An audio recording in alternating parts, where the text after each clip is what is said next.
Hi, welcome to Devotionables, brief devotions for busy people. My name's Josh Hedrick. I'm a member of Bible Fellowship IC6, and today we're looking at Esther chapter 2, and we're looking at the question, what is God doing in the lives of ordinary people during extraordinary circumstances? You know, I really don't know anyone who doesn't like a measure of control over their life. They don't want to feel like their life is being dictated by random circumstances or being tossed to and fro by just winds of change in their situation. And yet we've all experienced these kinds of events, these moments where we say, I wasn't planning for this at all, and this is not at all what I would have chosen. You go into work one day and you find out your entire department's being downsized. You go in for an ordinary checkup with your doctor and you get bad news. You are having a leisurely Saturday afternoon when a windstorm kicks up and a tree comes crashing through your roof, and suddenly everything changes for you. And you wonder in those circumstances, Lord, what is it that you're doing? Why me? Why this? And why now? And as we look at Esther chapter 2, I can't help but think that this must be what Mordecai and Esther must be thinking to themselves.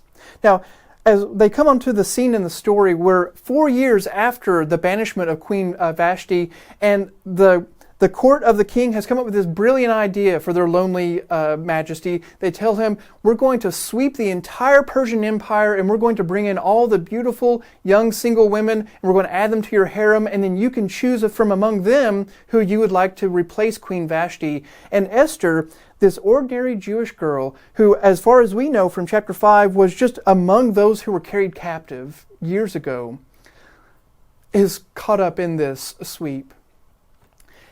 And you can't help but wonder, what on earth must she be thinking to herself? What was Mordecai thinking to himself? Because we don't really know many details about them. We don't know them as being of extraordinary faith or holiness or wisdom or political acumen. And so they were just living everyday lives, and suddenly everything is going to change for them. Esther is going to be separated from the only family that she has, this cousin who's adopted her after her parents have passed away. And she has this life set out before her, and suddenly it's all gone. Very likely, in this moment, she's going to be swept into a harem. She's going to be used by a wicked Gentile king, and then she's going to be locked away for the rest of her life, along with dozens and dozens, if not hundreds of other young women. And everything is gone. Or maybe she'll become queen to this wicked Gentile king. Either way, this is undoubtedly not circumstances that Mordecai would have chosen for her, and certainly not what Esther would have chosen for herself. And you look back at some of the heroes of our faith and you say, like, oh, yes, they were ordinary in their own ways, but I can sort of see, looking in retrospect, what the Lord must have been doing. You look at Joseph and you say, he's been having dreams since he was a teenager. You look at Moses and you say, he was a prince of Egypt. You look at Samuel, who was called when he was just a little boy serving in the temple. You look at Jeremiah, you look at Isaiah, you look at all of these kings, these prophets, these priests, and you say, like, they had skills that the Lord was developing all of this time. But when we come to Mordecai and we come to Esther, what we know is they were Israelites who were swept up in captivity. So what is it that the Lord is doing for them? And what is the Lord doing in our lives when the tree crashes in, when the news comes back bad, when we find out that work is not going to turn out the way we thought it was, that when the search committee says that they're going in another direction? We can trust that the Lord is moving things around to do extraordinary things for us and through us.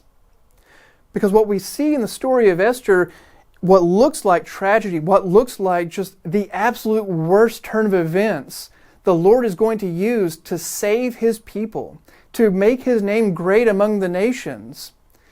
And He continues to use people like you and me who we might say, I don't come from a great political family. I don't come from a wealthy dynasty. I don't have a lot of... I don't have too much to my name to stand on and be proud of. You may say, I'm just an average person, but look what the Lord can do through you. And what does it require? Not necessarily great faith, not necessarily great theology, not necessarily great degrees or wealth or anything else, but are we ready for such a time as this? Be blessed.